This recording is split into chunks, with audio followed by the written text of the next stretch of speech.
Thank you for tuning in to the GSMC Basketball Podcast presented by the GSMC Sports Network. And thank you for tuning into this fifth segment. And we are going to go right ahead into the fifth segment where I talk about some Lakers trade targets, like some trade targets that I feel like they should try and acquire. So I'm just going to pull up the list real quick. Just 1 second. Let me just pull up this list right now. And there we go. All right. So the Lakers in the offseason, terrible. They're awful. They have not done a single thing. They're one of the very few teams that have not done anything to their roster, have not signed any players, have not added free agents, have not traded anybody. They've done absolutely nothing. And they did nothing in last season as well. They did nothing in the excuse me. They just do nothing. And I don't understand. How do you just do nothing when you have a prime LeBron on your team? It doesn't make sense to me. But aside from that, the article is going on is saying the Lakers are hiring Zach Guthrie as a head coach of the NBA G League affiliate in South Bay. So yeah, that's one thing. And Guthrie has been an assistant of the Wizards since 2021. He spent the season with Dallas, 4 seasons, yada, yada, yada. And the Lakers are going to... Where on earth are the reports? Oh, well. Aside from that, I mean, the Lakers, they've been trying to... I don't know what they're trying to do. If I'm going to be real with you, I have no idea what these Lakers are trying to do in this offseason. Like, who would they trade for? Like, what would be the trade targets for the Los Angeles Lakers? I don't know if there's anybody available on the table for them. Not only that, but I also feel like LeBron's, huge contract is kind of hurting the Lakers a little bit more than it's helping. So Zach LaVine, Trae Young, Jeremy Grant, and Brandon Ingram are among the rival players who could be linked to the Lakers in trade rumors this season, at least according to Eric Pincus of Bleacher Report. Now, first of all, Zach LaVine, they've been saying they're going to get Zach LaVine for years, and that hasn't happened. Jeremy Grant, they said they were going to acquire Jeremy Grant in the offseason. That hasn't happened.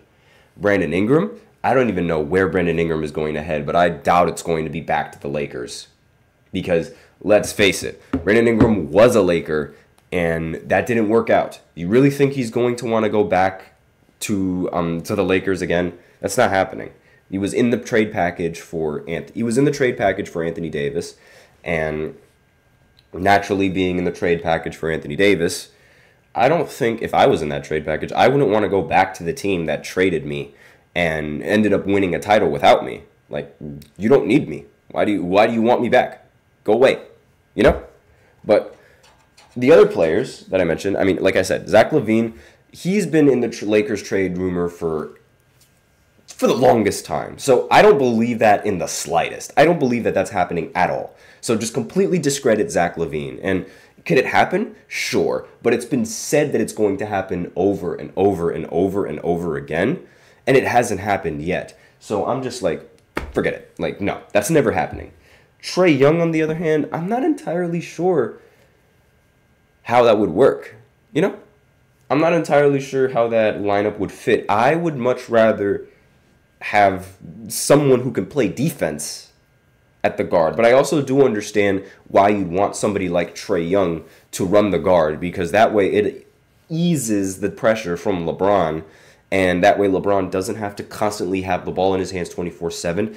And on top of that, Trae Young would be able to teach LeBron's son a couple of things of being able how to run the guard. Just throwing it out there. Aside from that, the Jeremy Grant, I feel like Jeremy Grant is probably in terms of having a dominant prime LeBron, Jeremy Grant would be the best fit for the team, because that way you can put LeBron at the point guard, and then you can put Jeremy Grant at the 4 and Anthony Davis at the 5. I know Anthony Davis is going to complain about being the 5, but tough. And really, I feel like that lineup, it would mesh very, very well. But I wouldn't mind seeing Trae Young on that either. But let me know in the comments how plausible you think that is. I think all of it is honestly impossible because there's just no way they're going to be able to afford any of those players. I don't feel like it. And there's no way that any of those players would even want to play for LA because LeBron. And that's just bad luck. So, nothing that the Lakers are pushed up against the second tax apron. Pincus believes that a trade would be their only path toward improving the roster. He takes a look at a dozen potential trade targets. And those are all the trade targets that they have. Let me know in the comments what you guys think would be the most suitable trade target of those 4 players that I just recently mentioned. Zach LaVine, Trae Young, Jeremy Grant, or Brandon Ingram. Personally, it's between Jeremy Grant and Trae Young. If I had to pick one, I'd probably say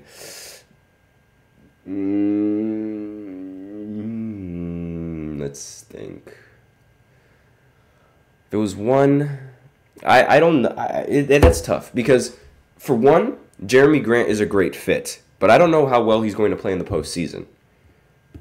Trae Young, maybe not a competent defender, and maybe not the best, maybe not a fit for a dominant ball-handling LeBron, but LeBron doesn't have to be on the ball. So maybe they change the offense so that he's a little bit more off the ball. And also, on top of that, I have more faith in Trae Young's postseason performances than I do with Jeremy Grant in the postseason. I know Trae Young, he did not play very well against the Miami Heat in the last postseason that the Hawks were in, and I do know that. But aside from those performances, and I do know that they also lost to the Celtics. But aside from that, it's not like Trae Young was horrible in those postseason games. Yeah, sure, he might have some bad games here and there, but it's not like every single time he's going to have a bad game. And, we're human. I always expect humans to have bad games here and there. I am not a psychopath. I am not insane like that. And I'm not someone who thinks that a player needs to be perfect all the time. In fact, to bring it up, in the 2023 postseason, explaining why I sort of trust Trae Young in the postseason, he was a phenomenal player. He was great in the postseason. So I'm just going to read you his averages against the Boston Celtics. He averaged 29 points, 10 assists, didn't really shoot that well, wasn't that efficient, sure, 40% from the field and 33% from 3, but that is what you sort of expect from a Boston Celtics defense. But being able to get average 29 and get an average 10 plus assists along with that in the postseason, that's awesome, I think.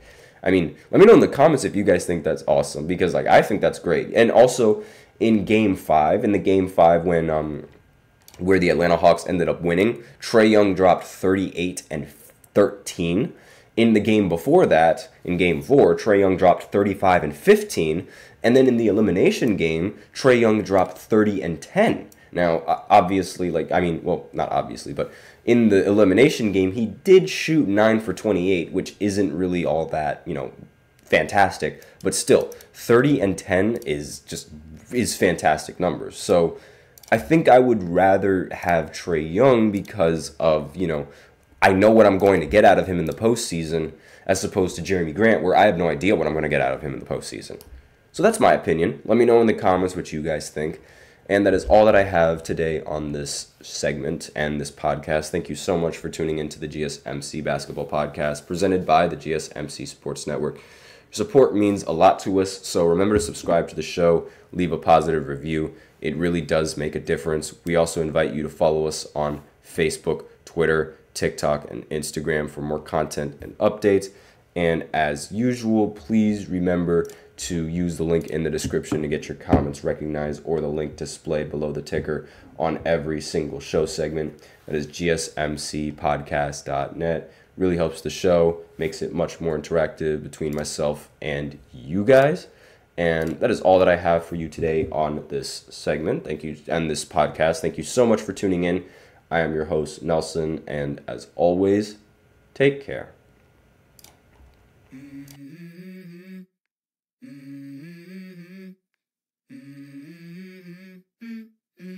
Let's go. I wake up to a little bit of drool on my pillow, feel like it's gonna be a bad day. Yeah, I'm tired of shit, and the coffee ain't hit yet. Damn, ain't that great.